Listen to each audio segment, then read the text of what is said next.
Hi Jade, thank you so much for being with me here today. I'm really excited to talk to you. I have so many questions for you, you wouldn't believe it. I'm so curious about your process and your work.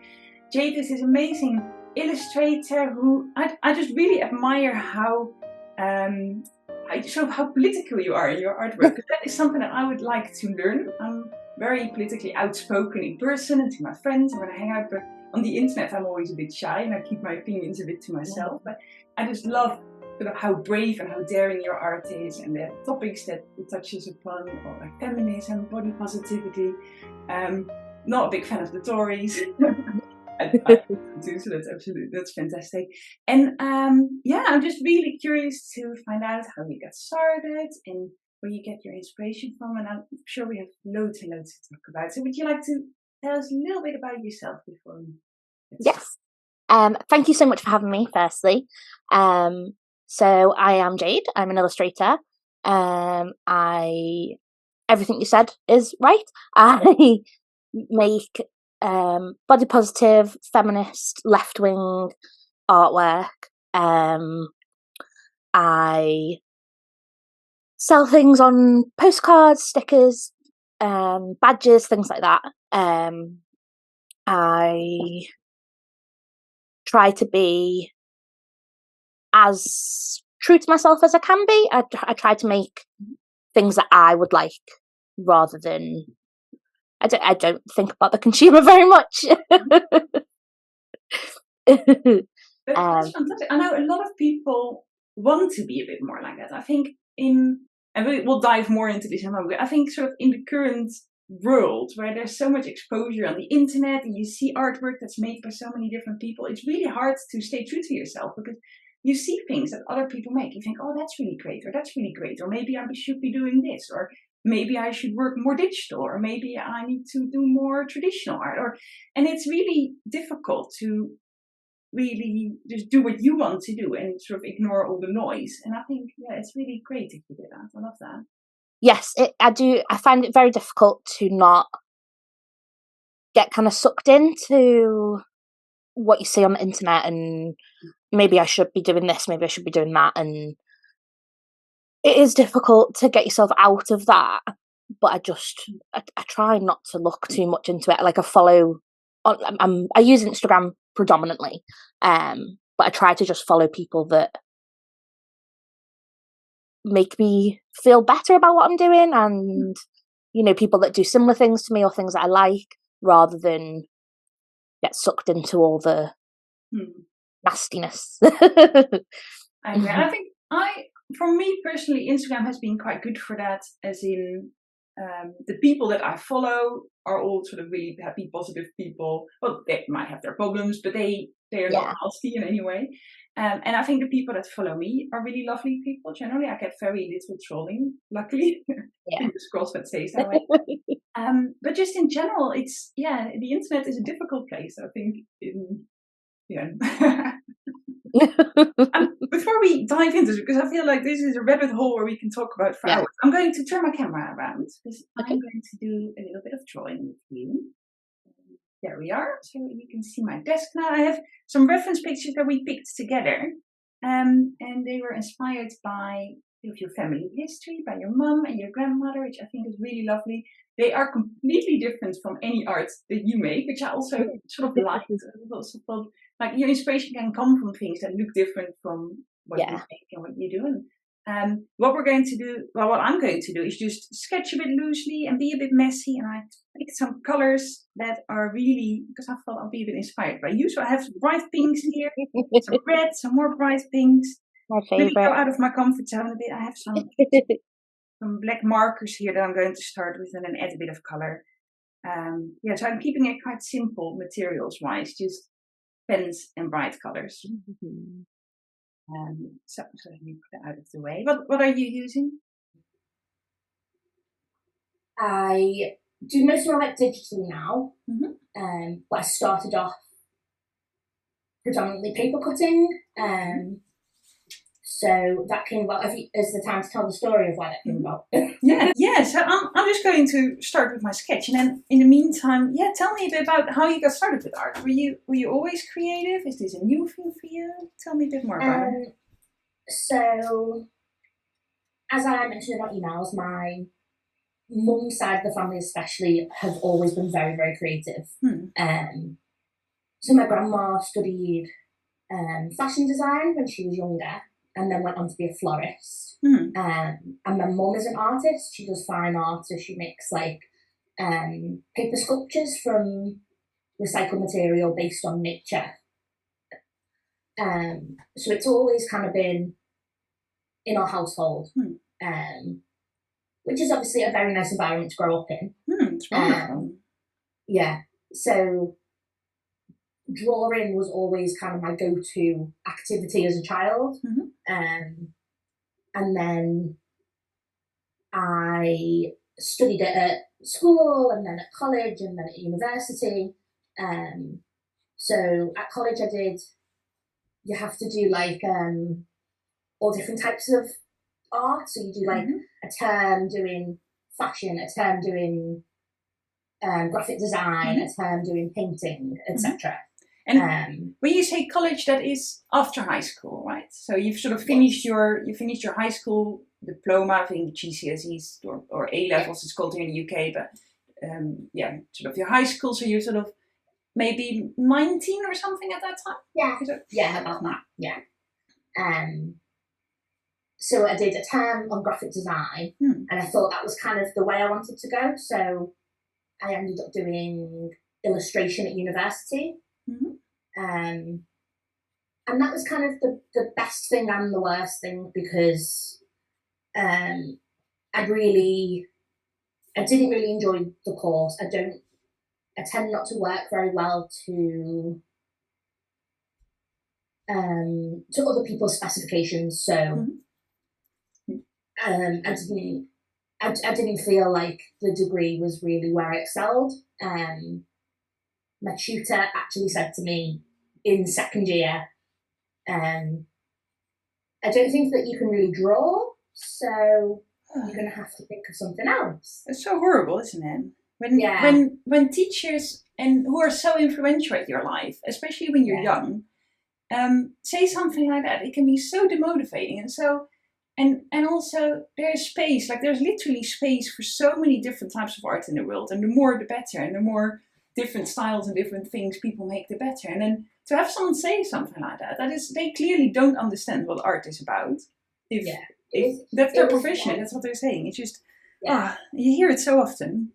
Yeah, it felt like such a setback. So I started trying different medias, and I ended up, through trial and error, doing paper cutting.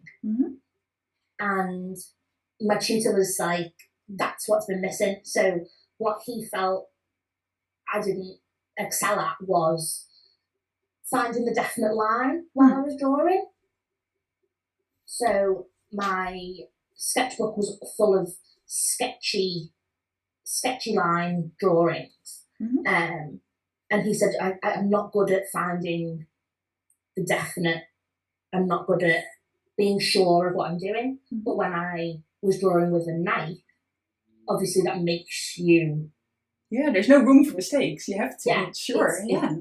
Go for it or you don't. Do you know what I mean? So since then, that's how I've worked. In the last year or so, I've kind of moved more into digitally, just because it's a little bit faster than the paper cut process. Because obviously at the moment I was paper cutting, then scanning it in, then colouring it digitally, which is a very long-winded process. But I thought today it would be nice to do some paper cutting, because I haven't done it for ages. Let's go back to your roots, go back to basics. When you said the story earlier and I interrupted you, I sort of thought that the teacher was quite horrible in saying that, but actually maybe it has pushed you to discover a direction that fits you really well. Yes, in hindsight. Definitely. Yeah, but at the time I was thinking, what have I done? I shouldn't be doing this degree. I shouldn't have wasted all these years. But really, it was the best thing. He knew what he was doing. So something positive came out of it, even though maybe it didn't feel nice at the time. So, are you When you work digital, are you using Procreate now, or what's your Photoshop at the moment, which I'm aware is apparently not what I should be using. Why not? So I've recently been trying to use TikTok,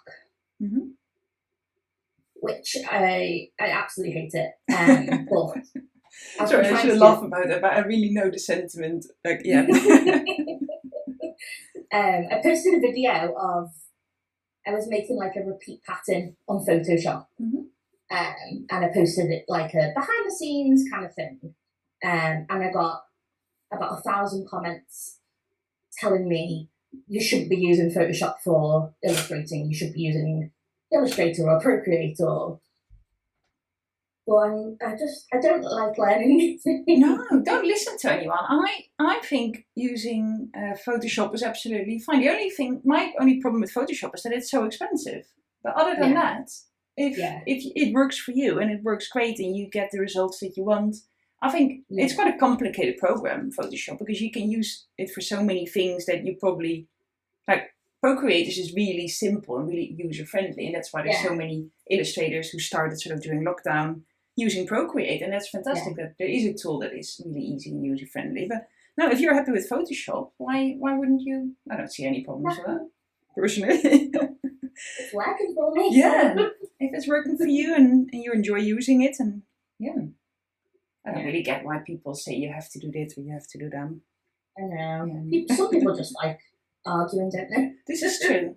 This is true. Some people like discussion. So that's actually something that I'm curious about, because I know your art is so outspoken and very political. Do you ever feel a bit nervous when you post something, what people's reactions are going to be? And do you ever, Yes, I definitely did at first, because I didn't have. When I had like 200 followers on Instagram, obviously that is an amazing number, but the followers weren't necessarily there for that. But I feel like now I don't feel as scared about posting things that I care about, because I feel like if they don't like it, they would just unfollow me. I think your profile is so clearly, like your message is really clear. So if people are not agreeing with that, or they don't like it for whatever reason, then they can see instantly what it's about. So I reckon that people find you because they like your message and they follow you for that. Yeah, otherwise that's what I'm hoping. It's not hidden away. It's quite up. It's quite in your face, isn't it? In the best possible way. I love that.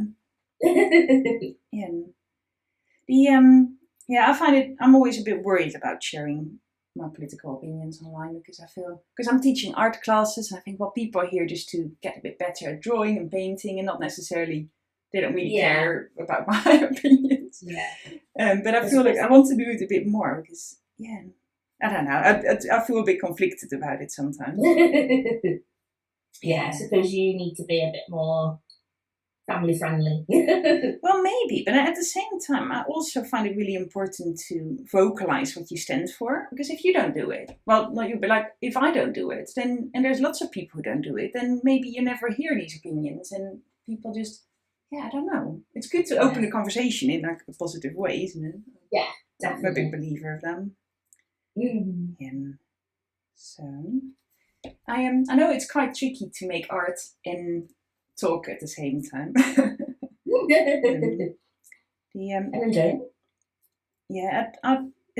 I've said it to some of other podcast guests as well. Apparently, if you make someone do something with their hands and you ask them questions, people tend to be more honest. Because your brain is sort of busy with what you're doing. The questions. So it's a sneaky trick. It is a sneaky trick. That's exactly what it is. So I know you go to quite a lot of art markets as well. How do you find the sort of balance between sort of selling your products online and going to markets in person? How do you find that? And do you remember the first market you ever went to? Yes. So I did.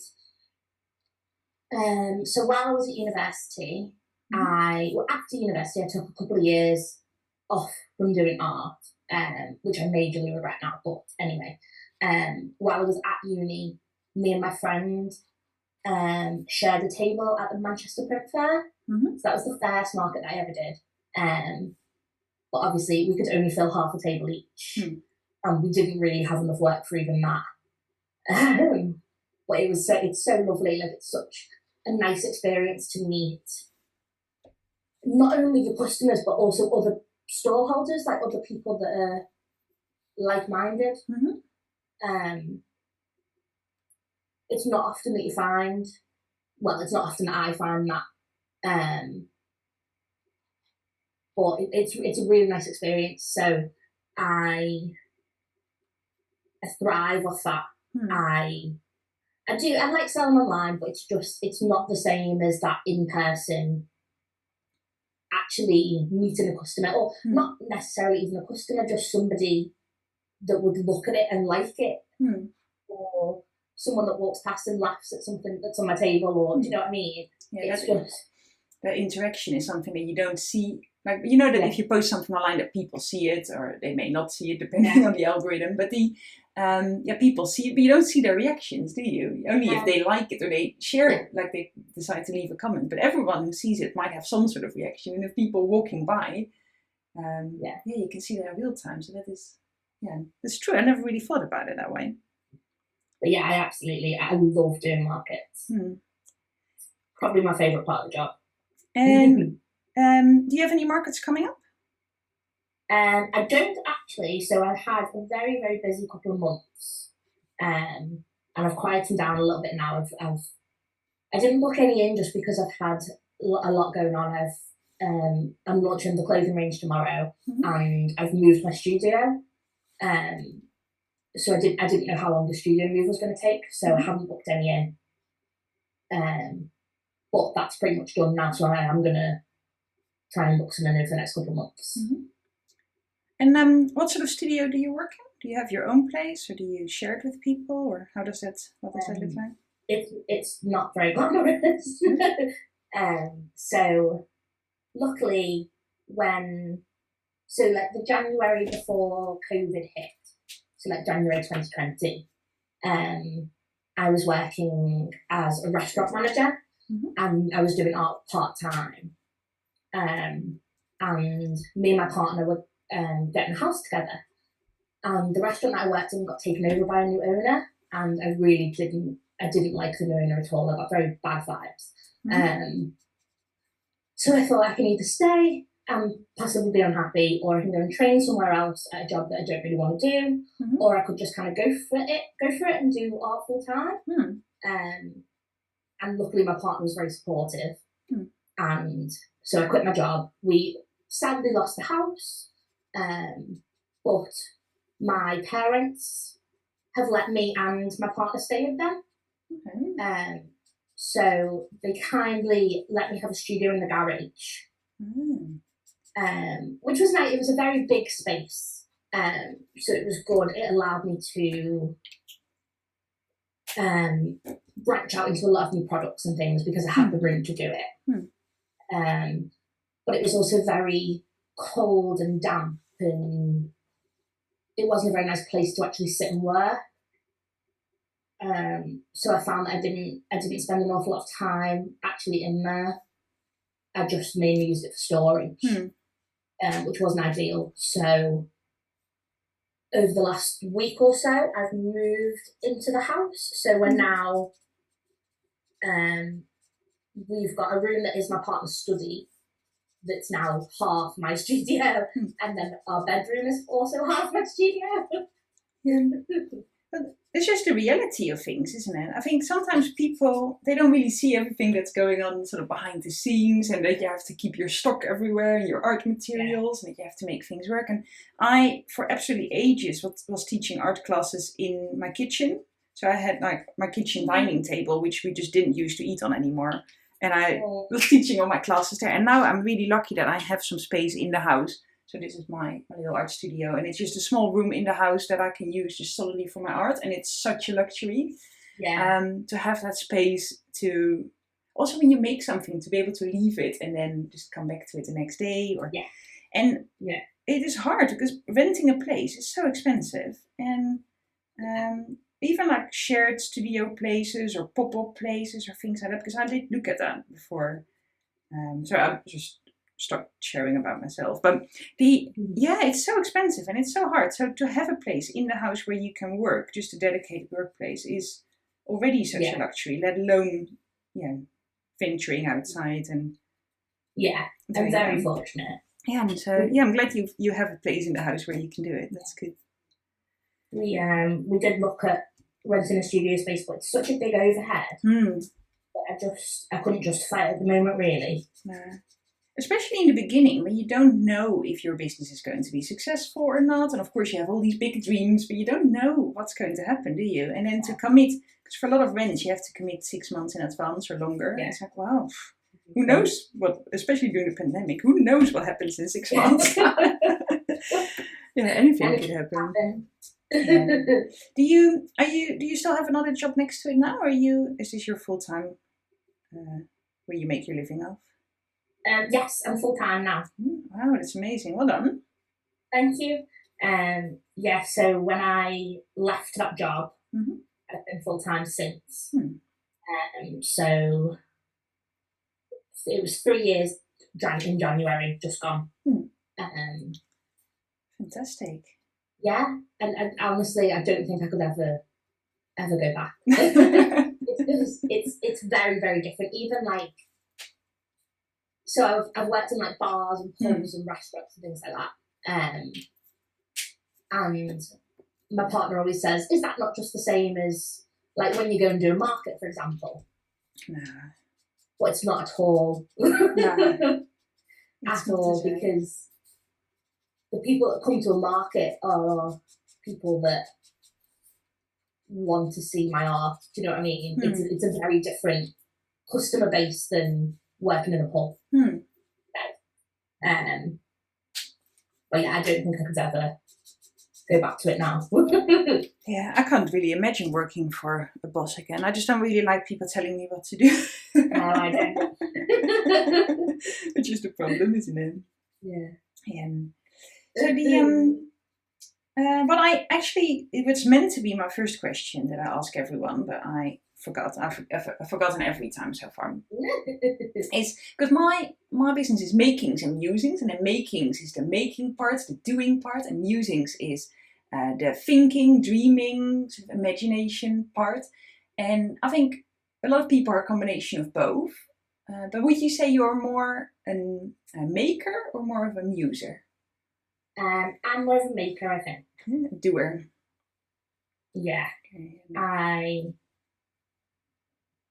Even when I am being the thinker, I find it very hard to visualize things unless I'm actually making it.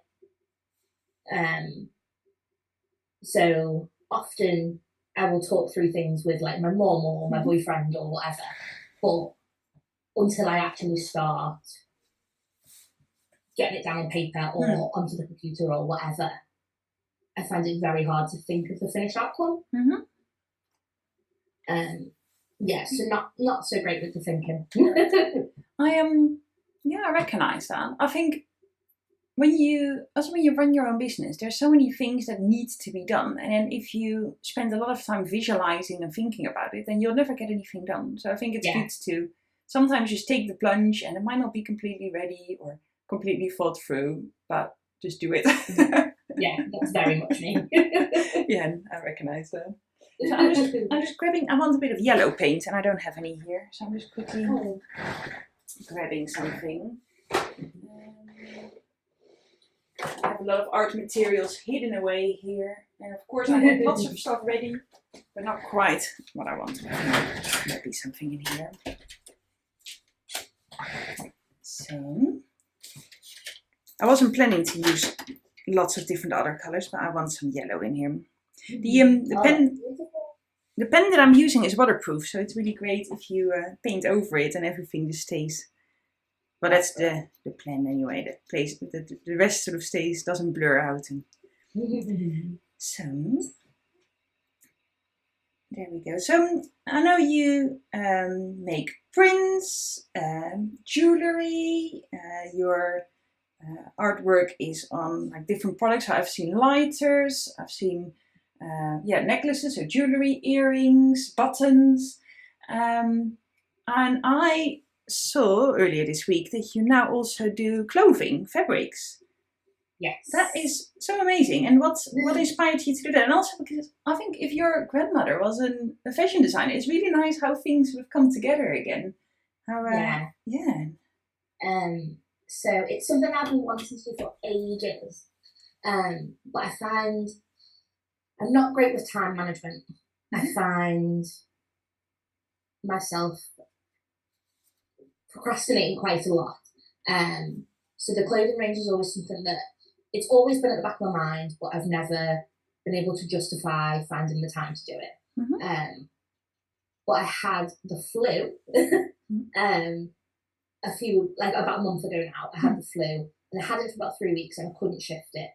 But I was in that bit of, when you're too sick to really do anything, but you're well enough that you're bored. I was kind of in that little zone. So I thought I'll teach myself how to sew. I've got nothing else to do. I'll just try. So I had a lot of video calls with my grandma. And I think she was getting sick of me. Every 5 minutes I have a new question for her. But yeah, so I just kind of went for it, and the clothes are launching tomorrow. I'm really excited about it. So by the time the podcast is going to be live, it will be for sale everywhere and people can find it on your website. It will be a few weeks. So by that time people can find it everywhere. So you make each individual piece yourself by hand? Yes. Wow. I don't know. I didn't really think about that. I just thought you help get someone else to do it for some reason. Wow, that's amazing. I do. So a lot of my products I do outsource. So like my jewellery, I design it and then I send it off to be made, and then it comes back in charm form and I make it into earrings or necklaces or whatever. So I did look at outsourcing the clothing, but it was such a big expense. You need to do really big quantities immediately for it to be worth it, isn't it? So I thought, at least for now, maybe that is something I'll do in the future. But at least for now, while I'm testing the waters, I'll make it myself. Yeah. And it must have been so exciting to get the fabric in, sort of at first, to start working with. Yes, it was very scary. So I obviously designed the fabric myself, and then I get sent off to be made. And usually I would I've already done that process for like hair scrunchies and things like that. But this was such a big quantity because I had to make for me and 2 models. I thought I'll get those 3 done, and then after that it's going to be made to order. So obviously that amount of fabric turned up in one go, and it's expensive and it's new and it's pretty, and it took me about a week before I even cut into it because I was too scared. Yeah, I get it. But then by that time you had practiced the so the top. It's a top and a skirt, isn't it? That you're doing. Yeah. So you've practiced all of these in lots of other materials, I'm assuming. Yeah. And then before you used. Wow. Yeah. I just find it really interesting to go into making products as an illustrator, because there's so many different ways that you like different directions people can go into, and most people sort of start with just selling some prints maybe, and then maybe doing like a children's book, or like if someone self-publishes or things like that. But the products, it's really interesting. It's something that I don't know anything about. I wouldn't even know how to go about it. Finding, like, if you want to make earrings, apart from making them myself out of clay, I just have no idea how to go about it. So, was it a difficult? How did you find it to be on that journey and finding out everything of how to do things? It was hard. Obviously, there's plenty more things I would like to make. But even the things that I have, I've got very good manufacturers, but it's a lot of trial and error. It's a lot of working with rubbish companies before you find the one that's great. Or there's been times where I've ordered stock and they've took my money but not sent me anything. Oh, really? Oh, that's horrible. Or, there's times where I've used the wrong company and they've sent me something that's not good enough to sell. But I've found a very nice community. I would say, obviously, Instagram, as much as I say that, it drains me and I hate it and whatever, there's a very, very nice community of people on there. And I think more often than not, I've found that people are willing to help each other out. And, like if I found a good jewellery manufacturer, but I knew somebody else needed one, I would obviously send that information on because there's room enough for everyone. There is, yeah. Everyone's work is so unique as well. I agree with that. I think what I struggle with Instagram is the constant sort of focus on numbers. So what I'm trying to do, and I'm not sure if I'm completely nailed this yet, but what I'm trying to do is just focus, just don't care about the numbers anymore. At least that's what I'm trying to do, and just use it as a community building platform. So speak to other illustrators, make sort of digital friends online, and follow the people that inspire you, and just focus on that. And if I post something, if it does great. If it doesn't do great, then okay, well then that's what it is. But it's hard sometimes. It is, because especially the dreaded algorithm, it's not necessarily, like if I follow you, for example, it's not guaranteed that I'm going to see what you post. No. Which doesn't feel very fair, because I could have hundreds of thousands of followers, but my post could still only get 5 likes, for example. Do you know what I mean? Yeah. So it's not.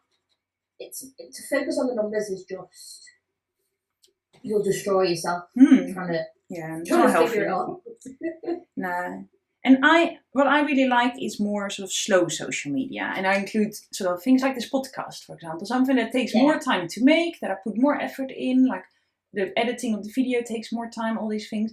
But also when I share it, people might still listen to this in a year's time, and people can search for it. Like if someone searches on YouTube or on Spotify for like illustration podcast, this might come up, and it just works different. And for me, like doing more more holistic, slower social media is what I like. That's what I'm doing. You have to pick the things that work good for you, don't you? Yeah, but like you said, when you messaged me, you found that people were still listening to season 1. Yeah, that's a lovely thing. Like so far on, that's still new to somebody. Do you know what I mean? Yeah. Absolutely. And it surprised me a little bit. And it's one of the reasons that I thought I enjoyed it so much. I should start doing this again. So, yeah. So I'm just making a bit of a mess here, to be honest. I'm really enjoying it. So I'm adding lots of colour. Oh, I love it. And I might carry on this page. It depends a bit on how it goes. But I'm adding lots of colour. I'm adding a bit of these Posca pens. Because I want some bright pink in there. And I don't have bright pink paint. And this marker is a little bit empty. It's a watercolour marker. So I'm adding there. I feel like I need a quote in here, but I don't know. I'll think of something. She needs to carry on. And also, I'd quite like these women black, but I don't know if that's going to work with the colors that I have. So they might end up with pink skin color or something like that. I'll see how it goes. How are you finding the paper cutting and talking at the same time? Tricky, but I'm enjoying it. Fantastic. I would love to do more paper cutting. I have done some in the past, but it's been such a long time, and I find it very therapeutic, but it's very time consuming. There are some artists out there who make these like almost like window displays with a light in it, and then with like 100 different layers, and it's just mesmerizing. Yeah, you must have such a patience to make these things. I'm more of an. In Holland we have. So I'm from the Netherlands. In Holland we have a saying big steps home, so you're home quick. take big steps, and then things go faster. So that's more my approach. Is that fast, big lines, and yeah, I like that. Yeah, big rush, things like that. So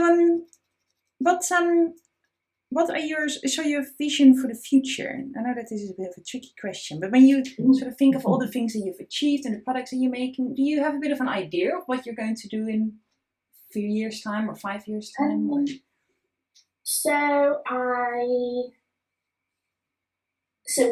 kind of, me and my partner have got into this New Year's tradition over the last few years that on New Year's Eve we'll sit down together and write a list of all the things we want to achieve in that year. Mine are always business related because that's just who I am as a person. But this year, obviously the new clothing was on that list, and I try not to think too far ahead because I end up like we said before, until I see something being made, I can't stop thinking about that thing until it's done. Do you know what I mean? So I try to plan a year at the most in advance. But this year I'm hoping, if the clothing goes well, I'm hoping to release more in different patterns. I really want to write and illustrate another children's book. I've got like a loose idea for it, but it needs a lot of refining. And I want to make a set of tarot cards. But again, it's all a dream. Yeah, it's good to have a bit of a list of dreams, though, isn't it? It doesn't all have to happen now. It doesn't all have to happen immediately, and it's also, some things might not happen, but it's good. Yeah, I like having a few sort of dream jobs or dream things to do. Do you take commissions as well? So I don't very often, just because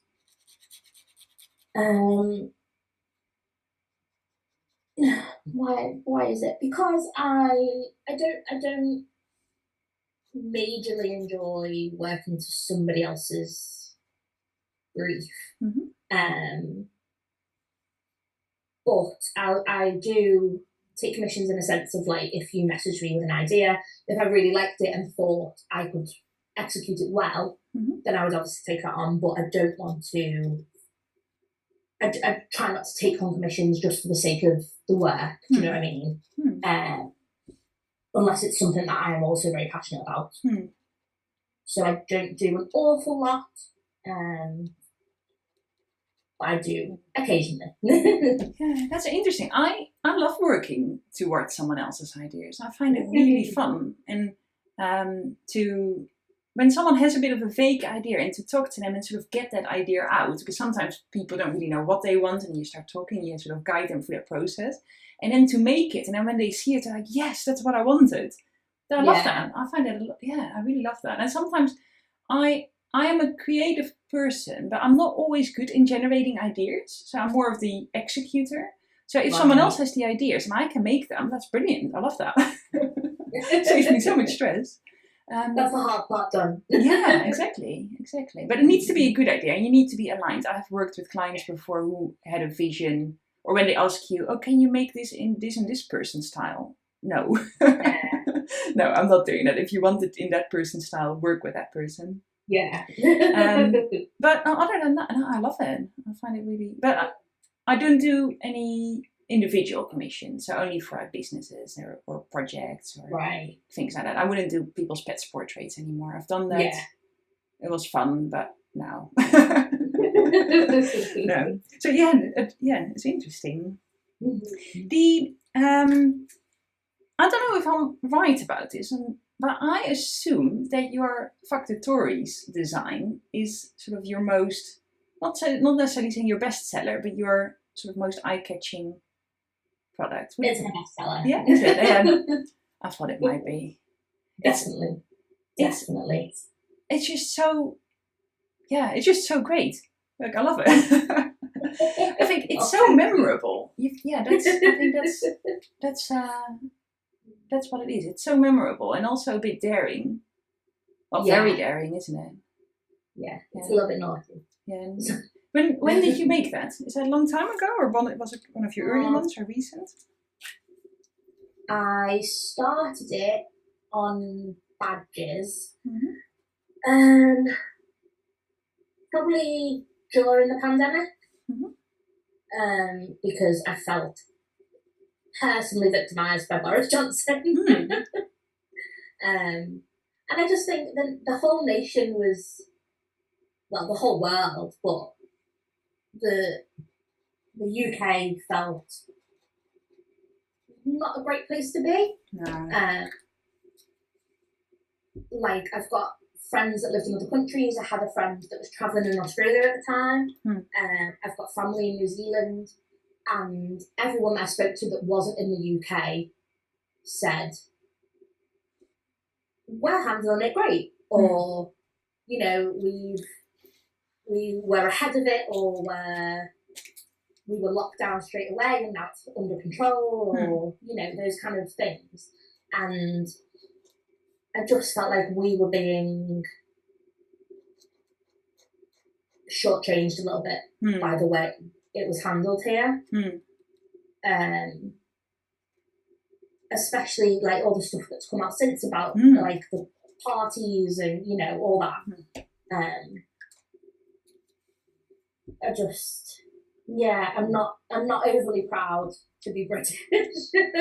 No, I love living here, and I've been in the UK for 10 years now, a little bit over 10 years already, and I really love living here, and I love the country, and I love the people here and everything. But that period was a moment when I wasn't sure if I wanted to stay here.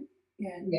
It was a moment where I thought, I don't know if I belong here, and then with the whole Brexit, and then how COVID was handled, and I don't know, it was just a really hostile environment for a while. And I feel like that's slowly passing. There's still lots of things wrong and lots of protests going on and lots of things that need to change and, you know, faster. Like, there's still lots of things that need to be different. But I sort of feel like that the worst of that period for me personally has sort of passed. I feel a bit more at ease right now than I did back then. Yeah, definitely. Yeah. So when you made that, did you made it to sort of channel your own frustrations and anger more than, I'm going to sell something that's going to trend massively and sell a product? Was it like? Yes. Yeah. Being very honest, that's where most of my work stems from. I'm in a very fortunate place because my parents have let me live here, so I don't pay an awful lot in bills and rent and things like that, which is obviously great of them.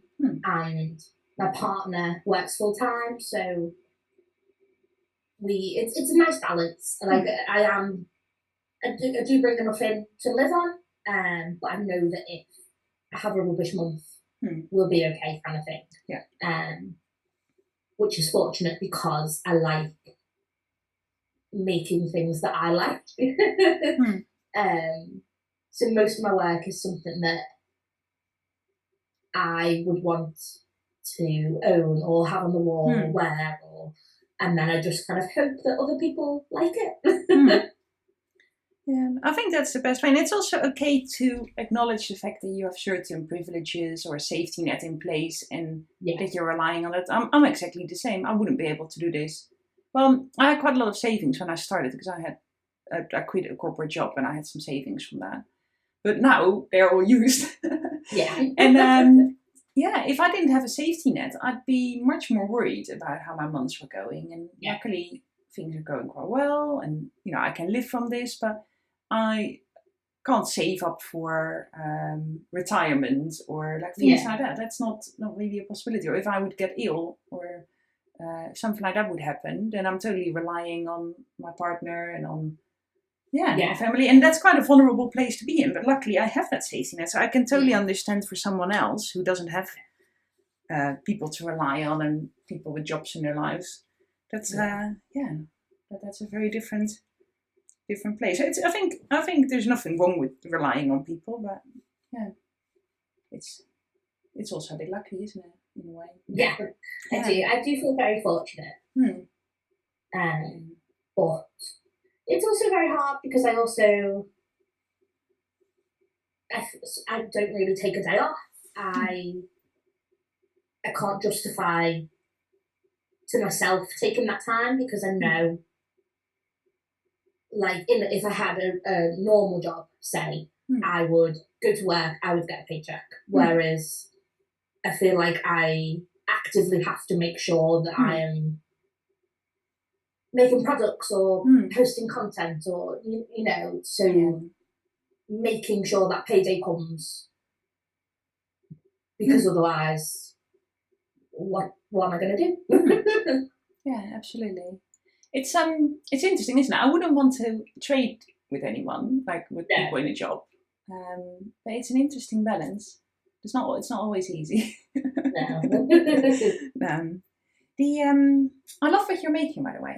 So changing topic. I really love it. So I'm not sure if we'll be able to finish the piece completely, because how would you use this if this would be a final illustration in the end? So you would scan it in, or photograph it, and then add color digitally, is that? Yes. But obviously that is quite a long process. But I just really wanted to get back to paper cutting today. But if you want to use the final illustration, I can finish it this evening. Oh, if there's no rush, but only if you want to finish it, if that's something that you want to do, of course. I'm just curious about your process. So, are you using special paper, or is this normal drawing paper? This is just printer paper that you can buy at any shop. But I have been through a lot of different papers and thicknesses, and but I found this is the easiest to work with. It's not too thin, it's not too thick. Yeah, and it doesn't rip. Like like painting paper, for example, would rip because it has multiple layers and stuff like that. Yeah. So, and you're working on a cutting mat. Yes. And also, I think it's different if you use your paper cutting than digitally. Like if you would for example, started painting over this, or use it like for a paper cut statue. I don't know how you call these, like something like that. It would have different requirements, wouldn't it? Yes.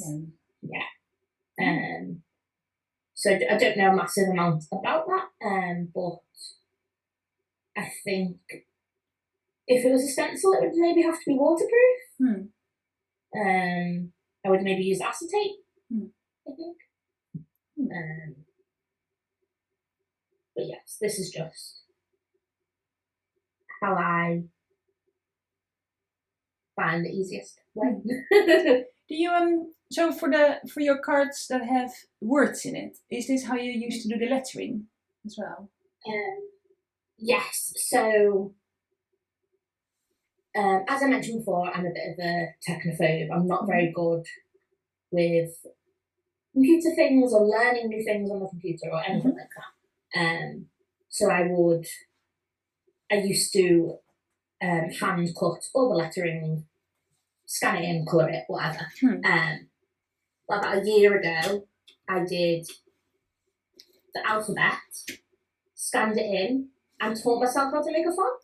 Oh, that's so much fun. I love that. So now it's all just on the computer. So so you can sort of type things in letters that you have made in paper cuts before. Yes. Oh, I love that. That is fantastic. Big time saver. My handwriting is not very neat. That's one of my main things. I like to get better at hand lettering, and I love things like sketchnoting, like visual note taking and stuff. And also I'm not officially dyslexic, but I just often mess up like letters, and I make a lot of spelling mistakes. So things that writing always are a bit of a struggle for me. I think I might be a bit dyslexic. Oh. So. Well, there's a saying that apparently if your writing is messy, it's because you've got a creative brain. So you can always put a positive spin on everything. Yeah, I think that's true. So I'm just adding in a little bit of shadows here. I like to use this is a fountain pen, but the ink is not waterproof, so you can use it quite nicely for adding some shadows in drawings and stuff like that.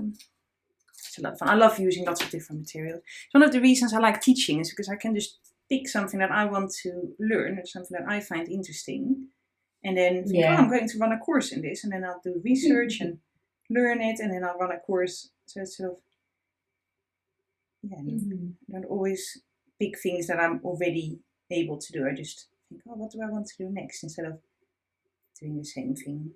I love that. So, and you're based up north, aren't you? In Leeds, is that right? I am on the Wirral, so it's very close to Liverpool. There seems to be a really big community of illustrators around sort of where you live. Whenever I'm in touch with illustrators, they're very often up north. I don't know. Yeah, I found that.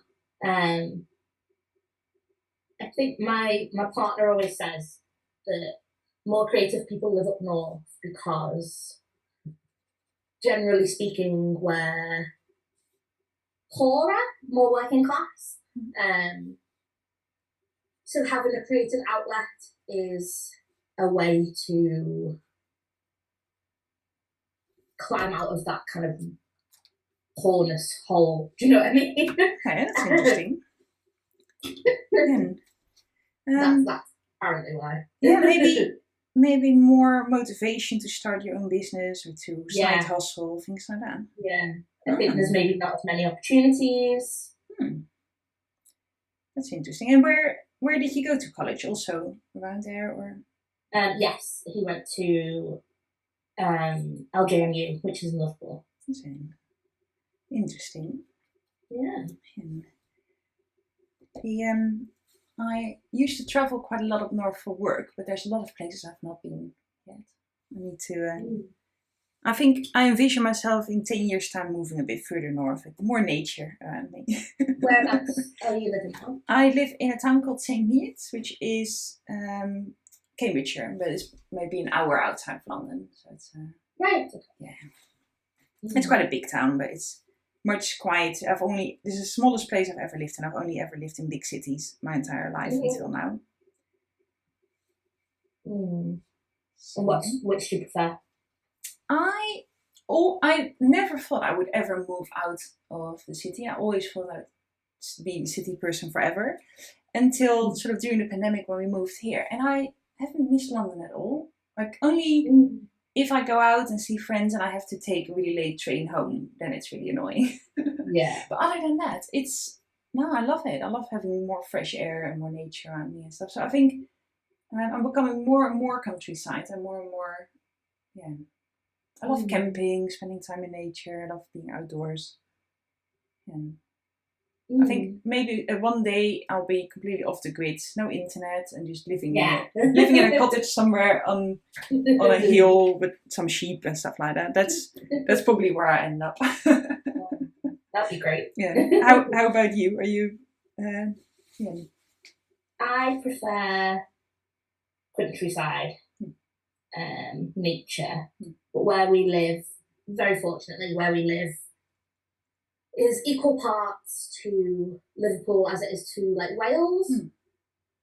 So where we have a good mix of not too far from the city, not too far from the countryside. Best of both worlds. Yeah. So, am I forgetting anything? Is there anything that you want to tell me about, or is there something that I forgot to mention? Not that I can think of.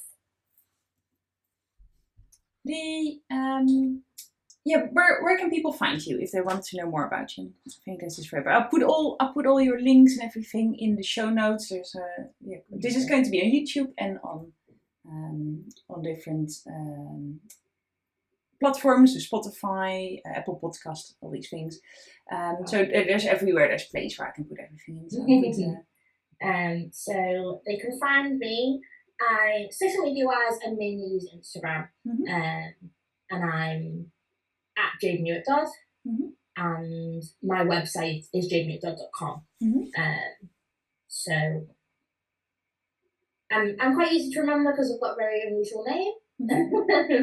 But also that does sometimes make me hard to find because people can't spell it. There was something else I wanted to ask you. Yeah, are you working on any, like, because I know you have lots of feminist designs and lots of like there's really clearly sort of a left-wing political feminist body positivity sort of vibe throughout your work. Do you do you have any plans sort of in that direction? Is there anything that you're working on at the moment that you can tell us a little bit about, or is it all very secret? No secret. So depending on how well the clothing is received, obviously that launches tomorrow at 7 p.m. I've had a lot of good feedback so far, but if that goes well, then the next clothing range is going to be maybe feminist icons, inspired by feminist icons. So fingers crossed. I really love the clothing range. I'm not quite sure if I'm brave enough to wear it. I don't know if you get that feedback from anyone. Maybe at a festival, like a place where you know that the audience aligns sort of with your message. Yeah. I never realised, but I'm a bit of a scaredy cat. I didn't. I can just think, if I'm sort of in this town here, if I'm sitting on the bus, if I was wearing your sort of top and skirt with fuck the Tories, I don't know, I'd be a little bit worried. See, I'm very lucky because most places that I go are events that would be acceptable. But I probably wouldn't wear it if I was getting the bus somewhere. I need to find out about these events. You have to tell me more about it afterwards. Yes. I need to go to events where I can wear these clothes and be outspoken political without causing any trouble. Although it's good to cause a bit of trouble once in a while, isn't it? But maybe we could start you off with a headband. Absolutely. I bought your earrings for a friend. I have not given them to her yet because they're for her birthday.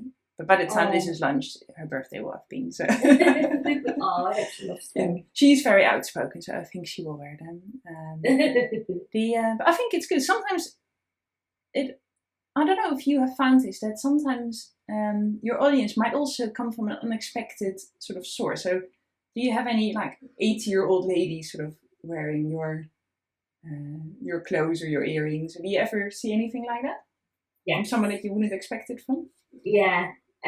So sometimes, mainly at markets and things, you kind of get a feel for, like, if someone walks past the store and you think, come here, you'll like this kind of thing.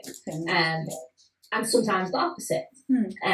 Sometimes people come over and you think, oh, they're going to be offended, or they're going to, there's nothing here for them, kind of thing. Doesn't it make you a bit curious sometimes? Where you think like, I wonder where this is ending up. Or, Oh, that's fantastic. I love that. It's very cute. But the thing is, you can't judge a book by its cover, doesn't it? Like, no. So, I think I am sort of finished with my drawing. Oh, that's wonderful. I love it. Yeah, thank you. I really love yours as well. I think it's amazing. And I think you've done so much, because I think paper cutting is quite a slow process. It's very mindful, isn't it? But yeah, you've done so many. Amazing. I really love talking to you, and it's so interesting to hear more about your process and about what you do, and really wonderful. Thank you so much for taking the time to speak with me. Oh no, thank you for having me. It's been lovely. Are you going to finish your artwork? Because an hour is very short to do anything, isn't it? I know. Yes, I'll try and get it finished this evening. Yeah, wonderful. Wonderful. Well, there's no rush. It'll be like a little while before the podcast is going to come out. But yeah, thank you so much. And I'll make sure that I share everything sort of in the show notes and everything. I'm really looking forward. I really hope that the clothing line goes well. Oh, thank you so now much. I know that you make everything by hand. So, I forgot to ask you this. If someone orders one of your clothing pieces, and I know you do a really wide range of sizes, do you basically make it once the order comes in to fit for that specific size? Yes, at the moment, yes, it's made to order. Just because I didn't want to invest in loads and loads of fabric, for obvious reasons. But once if it starts selling, eventually it will be. I will have a lot stocked. But for the first little while, it'll be made to order. So that's really good for people who might have more unusual sizes or bigger sizes, or maybe you cannot find in a high street. You can contact you and say, "We're making something." Yeah. So I'm doing from size 6 to size 40. I'm quite big, and I struggle to find clothing that fits right, clothing that is cute, all of those things. So that's what I'm trying to do, and everything is elasticated.